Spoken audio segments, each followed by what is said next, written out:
Hello दोस्तों, मैं शालिनी स्वागत करती हूँ आप सबका मेरे चैनल आरजी ज्ञान पॉइंट में। जैसा कि आप सब जानते हैं, हम यहाँ पर रोज़ाना 20 प्रश्नों का बहुत ही महत्वपूर्ण प्रश्नों का संग्रह लेकर आते हैं, जो कि परीक्षा की दृष्टि से बहुत ही महत्वपूर्ण होते हैं और किसी न किसी परीक्षा में पूछे गए होते हैं। कल का हमारा प्रश्न है, सबसे तेज दौड़ने वाला जानवर है सांप, खरगोश, हिरण, चीता। सही ऑप्शन है ऑप्शन डी, चीता। चलिए शुरू करते हैं आज का क्विज। तो आज का पहला प्रश्न है, महात्मा गांधी को महात्मा की उपाधि किसने दी? सुभाष चंद्र बोस, रविन्द्रनाथ टैगोर, बाल गंगाधर तिलक, जवाहरलाल नेहरू।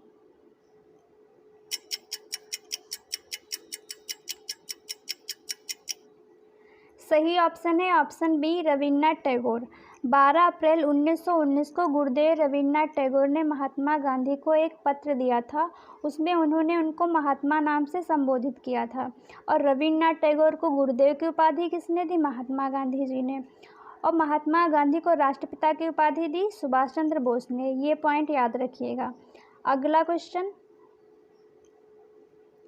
क्लोज्ड इकोनॉमी से तात्पर्य उस अर्थव्यवस्था से है जिसमें केवल निर्यात होता है, मुद्रा के नियंत्रित आपूर्ति होती है, आयात तथा निर्यात नहीं होते, केवल आयात होता है।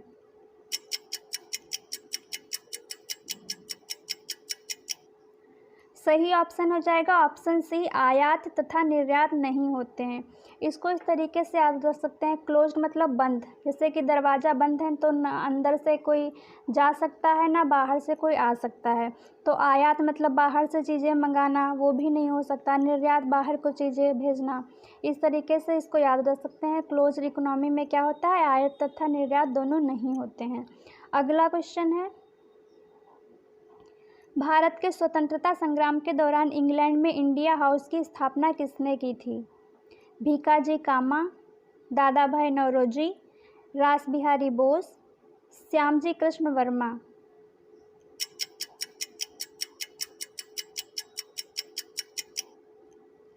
सही ऑप्शन हो जाएगा ऑप्शन डी, श्यामजी कृष्ण वर्मा।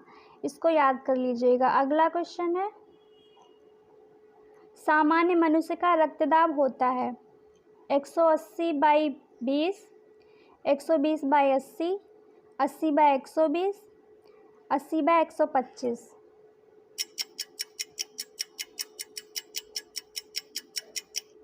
सही ऑप्शन है ऑप्शन बी, 120/80। अगला क्वेश्चन, कौन सा पौधा है जो ऑक्सीजन की अनुपस्थिति में सांस ले सकता है? गुलाब, आलू, क्लोरेला, साइकस।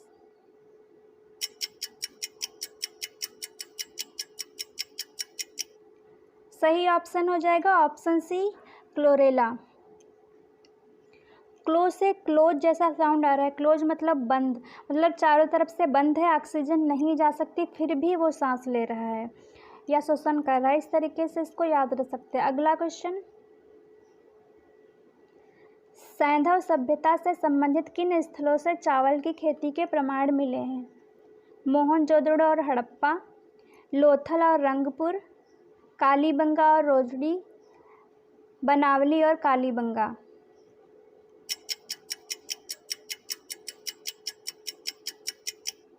सही ऑप्शन हो जाएगा ऑप्शन बी, लोथल और रंगपुर। इसको इस तरीके से याद रख सकते हैं, रंग से मतलब रंग, जैसे चावल रंग के लोग रंगोली नहीं बनाते, रंगोली किस पे बनाई थी? थल पे, ज़मीन पे। इस तरीके से इसको याद रख सकते हैं कि मान लो इस याद करने के लिए एक स्टोरी बना ले रहे हैं कि जैसे कि चावल को रंग के और ज़मीन पे रंगोली बनाई गई होगी, उसी के अवशेष हम लोगों को मिल गए। इस तरीके से याद रखने के लिए स्टोरी मन में बना सकते हैं। अगला क्वेश्चन, हमारा क्वेश्चन है, पुराने तेल चित्रों के रंगों को फिर से उभारने के लिए निम्नलिखित में से किसका प्रयोग किया जाता है? सल्फ्यूरिक अम्ल, हाइड्रोजन पेरोक्साइड, भारी जल, सिरके का अम्ल। देखिए, हमारा उद्देश्य रहता है स्टोरी बना के किसी तरीके से आपके माइंड में बिठा देना, ताकि एग्ज़ाम के टाइम पे वो चीज़ें आपके माइंड में रिमाइंड हो और आप सोचें कि वहाँ पे क्या हो सकता है। सही ऑप्शन हो जाएगा ऑप्शन बी, हाइड्रोजन पेरोक्साइड। इसको हाँ इस तरीके से याद कर सकते हैं, जैसे कि उभारना, रंगों को उभारने का मतलब क्या होता है, ऊपर ऊपर उठाना। तो ऊपर परा में भी ऊपर जैसा साउंड आ रहा है, मतलब परे जाना, ऊपर उठाना। इस तरीके से इसको याद रख सकते हैं। अगला क्वेश्चन, AB रक्त समूह वाला व्यक्ति किस रक्त समूह के व्यक्ति से रक्त ग्रहण कर सकता है? O, A, B, उपर्युक्त सभी।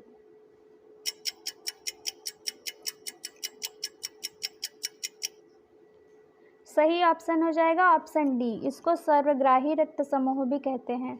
और सर्वदाता किसे कहते हैं? रक्त समूह ओ को। अगला क्वेश्चन है, भारत का ऐसा पहला राष्ट्रपति कौन था जिसे बिना चुनाव के निर्वाचित घोषित कर दिया गया था? Doctor S Ramachandran, doctor Rajendra Prasad, Shri N Sanjeeva Reddy, Shri VV गिरी।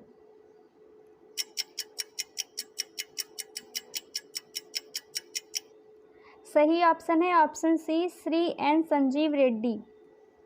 इसको इस तरीके से आप बता सकते हैं, ये चुनाव कराने के लिए मतलब तैयार नहीं थे, फिर भी इनको बिना चुनाव किए ही, रेड्डी मतलब क्या होता है? तैयार होना। तो चुनाव के लिए तैयार नहीं थे, फिर भी बिना चुनाव के इनको राष्ट्रपति घोषित कर दिया गया। इसको इस तरीके से याद कर सकते हैं। अगला क्वेश्चन, मछली के हृदय में कितने कक्ष होते हैं? यहाँ पे प्रश्न थोड़ा गलत है। 1, 2, 3, 4।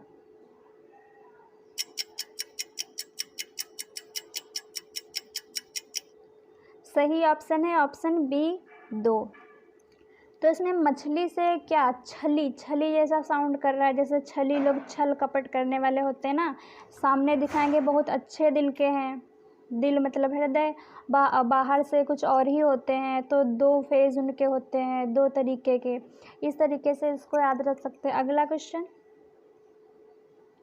निम्नलिखित में से कौन सा रोग फफूंद द्वारा फैलता है? हैजा, खसरा, कोढ़, गंजापन। दोस्तों ये ट्रिक बनाने में बहुत ही टाइम लगता है, प्लीज़ हमें सपोर्ट करिए। सही ऑप्शन हो जाएगा ऑप्शन डी, गंजापन। जितने भी त्वचा संबंधित रोग होते हैं सभी ज़्यादातर फफूंद के द्वारा ही फैलते हैं। हमारा अगला क्वेश्चन है, गैस के विलयन का उदाहरण है? वायु, धुआं, कोहरा, बादल।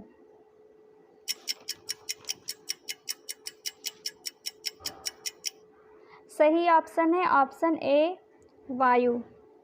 अगला क्वेश्चन, मनुष्य के मूत्र का pH मान निम्नलिखित में से कितना होता है? 2.8 से 3.8, 4.8 से 8.4, 6.5 से 7.5, 2.5 से 5.2।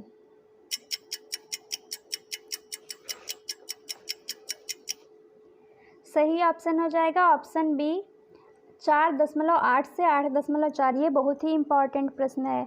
आप सब लोग जितने भी हम क्वेश्चन करवाते हैं इनसे रिलेटेड जितने भी टॉपिक हो आप कहीं से भी पढ़िए, इनको तैयार कर लीजिएगा, क्योंकि बहुत ही इम्पॉर्टेंट प्रश्न है ये सारे, और ये टॉपिक भी बहुत ही इम्पॉर्टेंट होते हैं रेलवे या SSC वगैरह के लिए। अगला क्वेश्चन, पृथ्वी पर किसी बिंदु का अक्षांश किस दूरी के रूप में मापा जाता है? भूमध्य रेखा से किलोमीटर की दूरी, भूमध्य रेखा से बने कोण, ध्रुवों से बने कोण, ध्रुव से किलोमीटर की दूरी।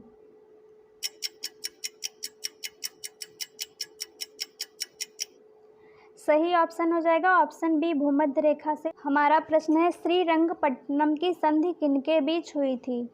टीपू सुल्तान तथा क्लाइव, टीपू सुल्तान तथा डलहौजी, टीपू सुल्तान और कॉर्नवालिस, टीपू सुल्तान वेलेजली।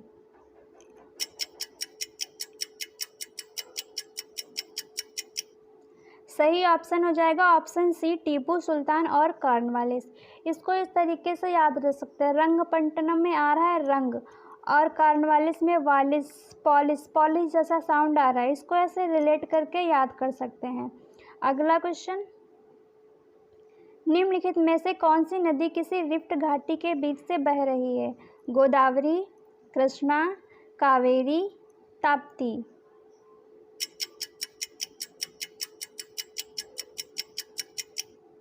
सही ऑप्शन है ऑप्शन डी ताप्ती। रिफ्ट घाटी क्या होता है? यह मरुस्थल होता है जिसका निर्माण विवर्तनिक हलचल के परिणामस्वरूप होने वाले भ्रंशन के कारण होता है। यह सामान्यतः पर्वत श्रेणियों अथवा उच्च भूमियों के बीच स्थित लंबी आकृति वाली घाटियाँ होती हैं और इन्हीं घाटियों के बीच में एक ये नदी कौन सी है? ताप्ती नदी रिफ्ट घाटी के बीच में बह रही है। इसको याद कर लेना। अगला क्वेश्चन, जिस धन की बचत हुई हो और जिसका विनिवेश नहीं हुआ हो उसे कहते हैं पूंजी, होर्डिंग, जमा, काला धन।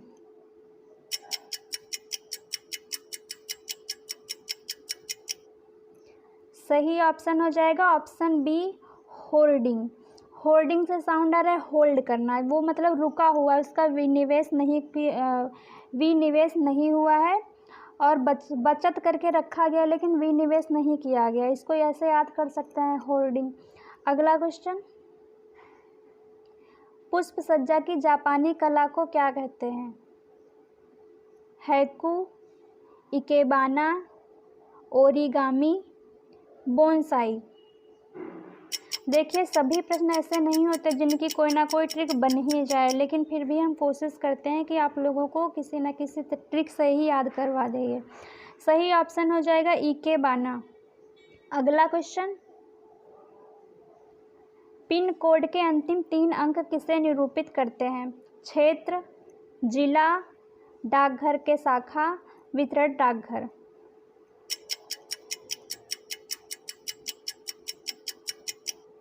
सही ऑप्शन हो जाएगा ऑप्शन डी वितरण डाकघर। अगला क्वेश्चन, आत्मसमर्पण करते समय शत्रु निम्नलिखित में से किस रंग के झंडे का उपयोग करता है? लाल, हरा, सफ़ेद, काला। दोस्तों आप लोग देखते तो हैं लेकिन कोई भी कमेंट नहीं करता। लास्ट क्वेश्चन जो हम पूछते हैं उसका कोई भी आंसर नहीं देता। अगर आपको उसका आंसर पता होता है तो ज़रूर कोशिश करिएगा आंसर देने की। इसका सही ऑप्शन हो जाएगा ऑप्शन सी सफ़ेद। इसको इस तरीके से याद रख सकते हैं, सफ़ेद रंग शांति का प्रतीक माना जाता है। मान लो लड़ाई करते करते कोई थक गया है, अब उसको शांति चाहिए तो सफ़ेद झंडी दिखा देता है। इस तरीके से इसको याद रख सकते हैं। आज का अगला क्वेश्चन है, मेढक का वैज्ञानिक नाम क्या है? Felis leo, Felis domestica, Rana tigrina, Homo sapiens. और इसका आंसर देंगे आप लोग। अगर आपको इसका आंसर आता है तो प्लीज़ कमेंट बॉक्स में कमेंट करिए और हमारे चैनल को सब्सक्राइब करिए। Okay, thank you.